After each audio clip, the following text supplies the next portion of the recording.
मित्रों, भारतीय संस्कृति के उत्थान के लिए और इसे जन जन के जीवन का अंग बनाने के लिए गायत्री परिवार सदैव से प्रयासरत रहा है। गायत्री परिवार का मुख्य उद्देश्य ही मनुष्य में देवत्व को उदय और धरती पर स्वर्ग का अवतरण है। इसके लिए विभिन्न उपक्रम चलाए जाते हैं।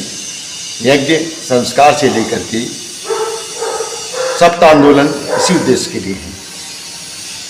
इनमें से ही एक बहुत बड़ा गायत्री परिवार ने कार्य अपने हाथ में लिया है, वो लिया है भावी पीढ़ी की नवनिर्माण। क्योंकि आने वाला भविष्य बच्चों पर ही निर्भर करता है।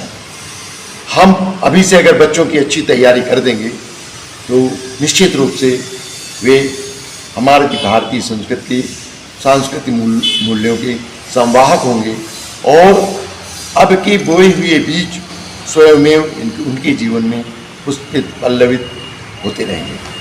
अतः भारतीय संस्कृति ज्ञान परीक्षा का आयोजन शांतिकुंज हरिद्वार द्वारा प्रचलित किया गया है।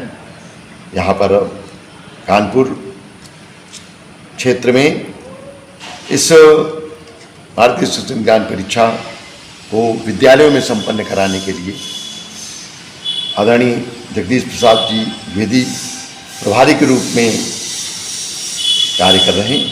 आप विभिन्न अंचलों से संपर्क करके उन्हें साहित्य पहुंचाते हैं। विद्यालयों में किस प्रकार संपर्क करना है, कैसी इसकी प्रक्रिया है, ये बताते हैं। और उसके साथ ही शांतिकुंज से जितनी भी व्यवस्थाएं हैं उनका निर्वहन आप स्वयं करते हैं। तो काफ़ी दिनों से हमारे कार्यकर्ता इधर भारतीय संस्कृत ज्ञान परीक्षा से थोड़ा अलग जैसा हो गए थे, तो पूर्ण रूपेण उनको जानकारी प्रदान करने की दृष्टि से कैसे क्या प्रक्रिया होगी, क्या करना है, इस संदर्भ में आइए हम आदरणीय जगदीश प्रसाद द्विवेदी जी से जानकारी प्राप्त करते हैं। आदरणीय द्विवेदी जी नमस्कार। ये भारतीय संस्कृत ज्ञान परीक्षा जो है इसका अर्थ क्या है, इसमें क्या परीक्षा का क्या आया, क्या उद्देश्य है इसका, इस संदर्भ में थोड़ा प्रकाश डालेंगे। आज के समय में हमारे बच्चे इतने विचलित हो गए हैं कि विद्यालयों में उनके IQ को बढ़ाने का पूर्ण प्रयास किया जाता है, किंतु वो उनका IQ समाज, परिवार और उनके व्यक्तिगत आत्मविश्वास को नहीं बढ़ा पाता है। इसलिए भारतीय संस्कृत ज्ञान परीक्षा का आयोजन किया जाता है। इसमें ऐसी विषय वस्तु को चिन्हित किया जाता है कि वो बच्चों की उम्र के हिसाब से उनके नैतिक स्तर को, मानसिक स्तर को, उनके चिंतन को, उनके व्यवहार को इतना परिष्कृत कर दे कि IQ के साथ साथ उनका SQ और EQ भी इतना बढ़ जाए कि वो हमारे जो है भारतवर्ष के अच्छे नागरिक के रूप में सिद्ध हों जी।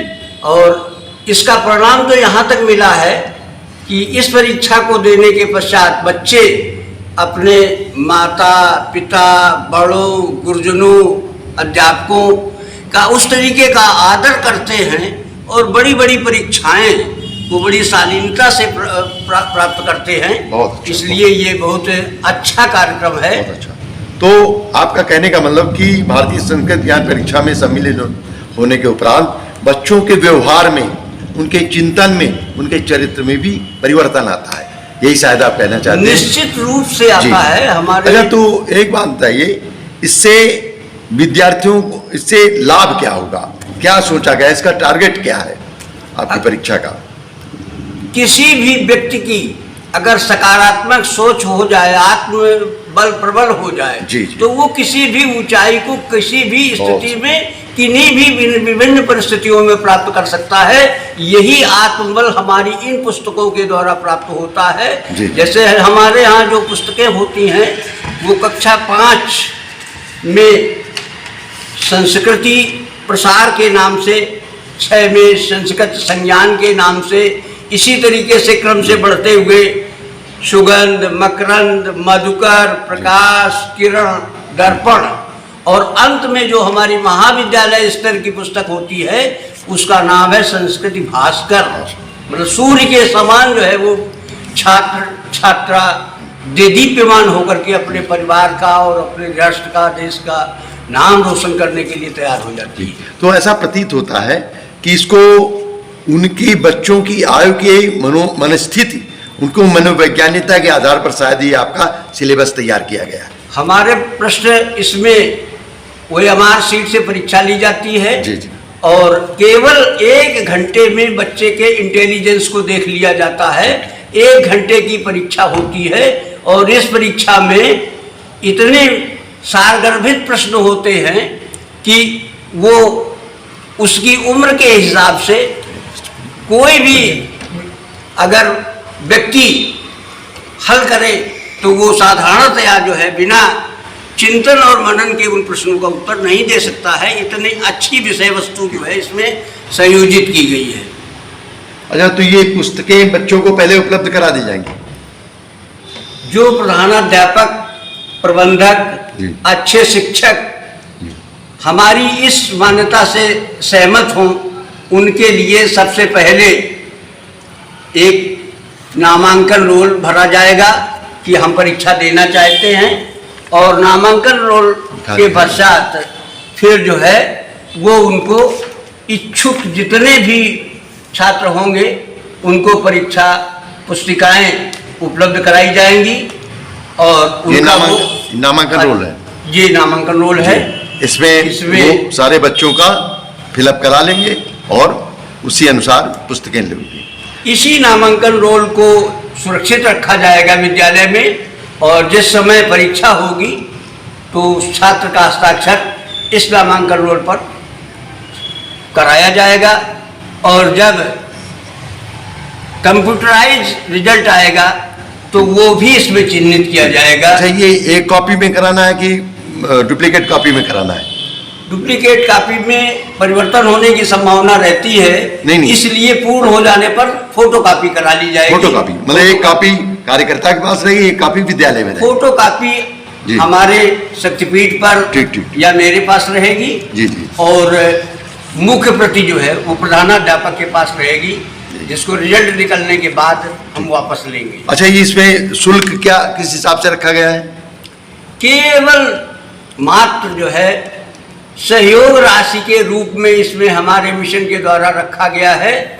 आप सोच सकते हैं पुस्तक की कीमत, परीक्षा कराने का, रिजल्ट देने का और अच्छे छात्रों को पुरस्कृत करने का भी सारी व्यवस्थाओं को जोड़ करके और मात्र जो है वो कक्षा 5 और 6 के लिए 25 रुपये, कक्षा 7 और से 12 तक के विद्यार्थियों के लिए 30 रुपये और महाविद्यालय स्तर के विद्यार्थियों के लिए 40 रुपये का इसमें सहयोग राशि रखी गई है।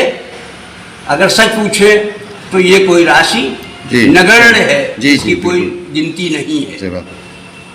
अच्छा, इसमें विद्यालयों में कराने में कोई प्रशासनिक अवरोध तो नहीं आएगा? ऐसा तो नहीं कोई कहे कि सरकार मना करे या करे? इस संदर्भ में आपका क्या है? क्या सरकारी सहयोग है इसमें? क्या है, थोड़ा इसमें प्रकाश डालने की कृपा करें। सरकार का नाम से पैसे के नाम पर कोई सहयोग नहीं है, लेकिन जो प्रशासन की ओर से कहें तो आपके माध्यमिक निदेशक माध्यमिक और निदेशक बेसिक उत्तर प्रदेश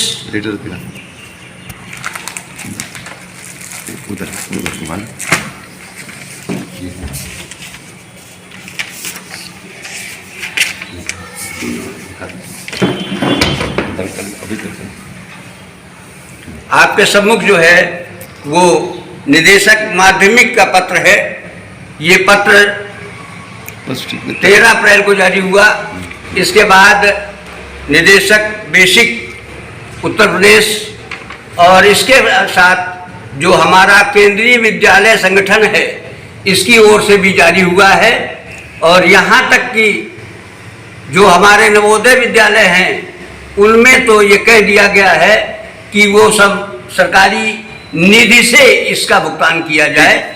इसका मतलब वो पूरी तरह से प्रशासन चाहता है कि इसको विद्यालयों में इम्प्लीमेंट किया जाए। भारत सरकार और प्रदेश सरकारें सभी चाहती हैं। इसी के क्रम में आपको ये भी बता देना उचित समझते हैं कि इस समय ये परीक्षा नेपाल से लगा करके और भारतवर्ष के 22 प्रदेशों में हो रही है और इसमें 400 जिले सम्मिलित हैं और 400 जनपदों में ये परीक्षा हो रही है, जिसमें कोरोना काल की वजह से पिछले 2 वर्षों में परीक्षा नहीं हो सकी है और इसके पहले 2019-20 में 50,22,370 विद्यार्थी बैठे थे। बहुत अच्छा। अच्छा, ये परीक्षा कब होगी? परीक्षा का निर्धारण हमारे उत्तर प्रदेश के लिए 15 अक्टूबर 2022 है। इन्हीं विशेष परिस्थितियों में ये परीक्षा 1 या 2 दिन आगे पीछे की जा सकती है। ऐसा कोई प्रतिबंध नहीं है कि बहुत सख्ती से उसी दिन परीक्षा हो।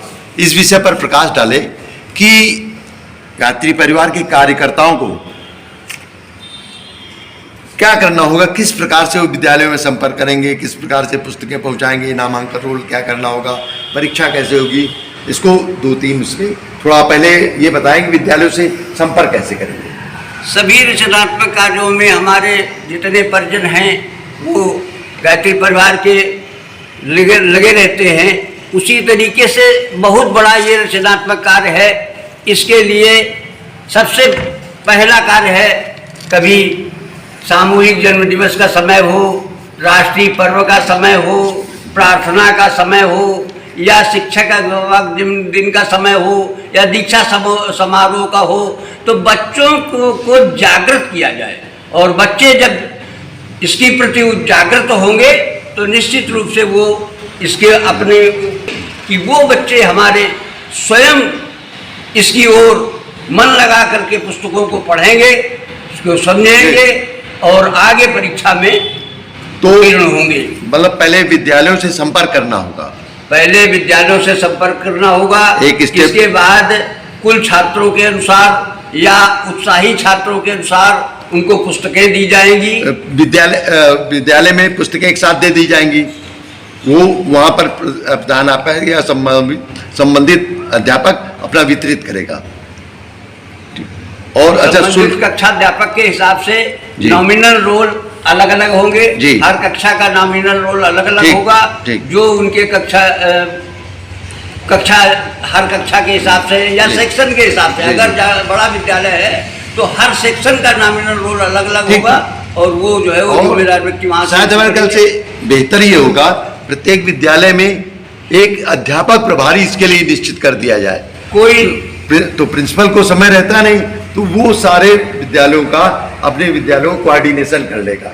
कैसा संयोजन के लिए बहुत आवश्यक है कि कोई 2 व्यक्तियों की एक टीम, कभी ऐसा न हो कि वो व्यक्ति नहीं है इसलिए कि कार्य प्रभावित हो। तो एक इच्छा, सकारात्मक इच्छा का कि कोई शिक्षक महोदय और एक लिपिक वर्ग का कोई व्यक्ति या 2 शिक्षक, कोई भी कम से कम जो है वो 2 व्यक्तियों की एक दल जो है वो प्रत्येक विद्यालय में होना चाहिए, जिससे कि वो सुचारू रूप से सारे विद्यालय का अंकन, परीक्षा पत्रों का, क्योंकि इसका जो प्रश्न पत्र होंगे उसका भी उत्तरदायित्व परीक्षा को आयोजित कराने का कार्य प्रधानाध्यापक पर ही निर्भर करता है। इसलिए उसकी भी गोपनीयता, उसको रखना, उसका रखरखाव करना, उसका संरक्षण करना, इसके लिए जो है वो कोई न कोई सहायकों की आवश्यकता होगी। वो प्रधानाध्यापक महोदय या प्रबंधक महोदय जिसको चाहे उसको कर सकते हैं। इसका अर्थ ये हुआ कि प्रधानाध्यापक को भारतीय संस्कृत ज्ञान परीक्षा के बारे में बताया जाए और फिर उनसे प्रार्थना की जाए कि आप कोई भी 1 या 2 अध्यापक इसके लिए नामित कर दीजिए। भविष्य में हम लोग उनसे संपर्क करते रहेंगे, क्योंकि हर समय प्रिंसिपल फुर्सत नहीं होगी और वो आराम से कर लेंगे। और वो आगे का वो दोनों अध्यापक आगे का सारा कार्य देख लेंगे। अच्छा, जो शुल्क संग्रह है वो किस प्रकार होगा?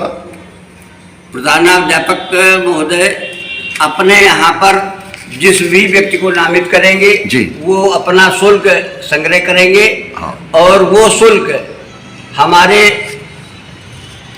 प्रतिनिधि को रसीद प्राप्त करके जी दे देंगे, अथवा उनको वेद माता गायत्री ट्रस्ट का सीधे सीधे खाता नंबर बता दिया जाएगा। उस खाता नंबर पर सीधे सीधे वो हमारे शांति कुंज को भेज देंगे और शांति कुंज की जो बैंक की जो रसीद है उसको हम ले लेंगे। हमारा जो है वो शक्तिपीठ वहाँ पर मानेगा। तो मतलब पहले हमें पुस्तकें पहुँचा देनी है अंदाज लगभग उनकी डिमांड के अनुसार, बाद में राज संग्रह कर लिया जाएगा। नहीं, दो चीजें भाई साहब, पुस्तकें और नॉमिनल रोल। हाँ, नॉमिनल रोल और जो भी सामग्री है उनको पहुंचा दी जाएगी, बाद में शुल्क संग्रह कर लिया जाएगा। और आगे और परीक्षा के दिन परीक्षा अध्यापक ही कराएंगे, यहाँ आपका कोई प्रतिनिधि जाएगा? 15 अक्टूबर को परीक्षा है। 1 अक्टूबर से और 7 अक्टूबर के बीच में समस्त विद्यालयों में प्रधानाध्यापक महोदय को सील बंडल लिफाफा और OMR शीट हम या हमारे प्रतिनिधि उपलब्ध करा देंगे। और परीक्षा होने के पश्चात 17 अक्टूबर से 18 अक्टूबर को हम लोग सभी OMR शीटें जो प्रयोग हुई हैं उनको प्रयोग अप्रयुक्त सभी वापस ले लेंगे। ठीक। और सभी से निवेदन ये भी करेंगे कि परीक्षा शुल्क भी यथाशीघ्र जो है वो अपना लेते जाएंगे, जिससे कि न विद्यालय की शाख और न ही हमारे जनपद की कोई शाख को बाधा उत्पन्न हो, इसलिए ये उचित होगा। तो इसका अर्थ ये हुआ कि ये कार्यकर्ताओं के समक्ष, गायत्री परिवार के कार्यकर्ताओं के समक्ष एक बहुत बड़ा दायित्व आया है और ये शायद प्रभावशाली दायित्व है जिसका प्रतिफल हमें समझ में आएगा। अतः सारे मंडल नायकों को, सारे जोन प्रभारियों को अपने क्षेत्र में अधिक से अधिक संख्या में प्रयास करके तमाम रचनात्मक कार्य ऐसे हैं जिनके लिए हम लोग जो है वो केवल आम लोगों की ये भावना हो चुकी है कि गायत्री परिवार वाले केवल जो है वो यज्ञोपैथी में रहते हैं। ऐसा नहीं है, बहुत से हम रचनात्मक कार्य करते हैं। हम वृक्षारोपण कराते हैं, नशा उन्मूलन कराते हैं, गर्भोत्सव करवाते हैं। उन सबसे ज्यादा ये आवश्यक है कि अगर हमारा बच्चे जो है वो संस्कारवान हो जाएंगे तो हमारी सारी समस्याएं स्वतः निश्चित रूप से खत्म हो जाएंगी। इसलिए बहुत बड़ा कार्य है जिसको हम लोग करा लें। आपका बहुत सही दृष्टिकोण है कि भावी पीढ़ी के भविष्य का निर्धारण अगर करना है तो हमें इस पर बहुत अधिक जोर देना होगा, क्योंकि कहा भी गया है नजरें बदली तो नजारे बदल गए, किश्ती ने बदला रुख तो किनारे बदल गए। तो आइए सब गायत्री परिवार के कार्यकर्ताओं को अब आवश्यकता है कि किश्ती के रुख को बदलने के लिए कमर कस ले और अधिक से अधिक विद्यालयों में संपर्क करके इस परीक्षा को संपन्न कराएं। और यदि किसी को कोई दुविधा हो तो आदरणीय द्विवेदी जी से प्रार्थना करेंगे अपना वो मोबाइल नंबर बता दें, वो मोबाइल नंबर पर आप संपर्क कर सकते हैं। नाम मोबाइल नंबर बता दें। भाइयों बहनों, मेरा मोबाइल नंबर 9792911831 है और मैं इसी नंबर पर अपना व्हाट्सएप भी चलाता हूँ। रात 11 बजे से और सुबह 5 बजे तक का समय छोड़ करके आप जब भी आप हमको याद करेंगे मैं आपका फ़ोन उठाऊंगा। अगर मिस कॉल हो गई है तो मैं निश्चित रूप से आपके उत्तर को देने के लिए समय मिलते ही आपसे वार्ता करूंगा। और मैं जगदीश प्रसाद द्विवेदी, रामा देवी चौराहे के बिल्कुल निकट गांधी ग्राम में हमारा निवास है और 2014 से सेवा। तो बस तो मित्रों, आप सबको इस कार्य में जुट जाना है और आप चाहे फोन द्वारा पूछ सकते हैं अथवा व्हाट्सएप पे अपना क्वेश्चन डाल करके अपना नंबर डाल सकते हैं। आपको सारे समाधान प्राप्त हो जाएंगे। और इसकी सामग्री जो बुक्स हैं, सारी चीज़ें आपके पास से उपलब्ध हैं। और यहाँ गायत्री शक्तिपीठ के दुबई नगर में डंप आपने बना लिया है, यहाँ से भी आप प्राप्त कर सकते हैं। आदरणीय द्विवेदी जी से संपर्क करने के उपरांत तो अब आवश्यकता है कि हमें एक नई कीर्तिमान स्थापित करने का, कि इस अपने अपने क्षेत्र के विद्यालयों में जागरण की ज्वाला, भारतीय संस्कृति की ज्वाला प्रज्वलित करने के लिए इस अभियान को तीव्रता प्रदान करें। बहुत बहुत धन्यवाद।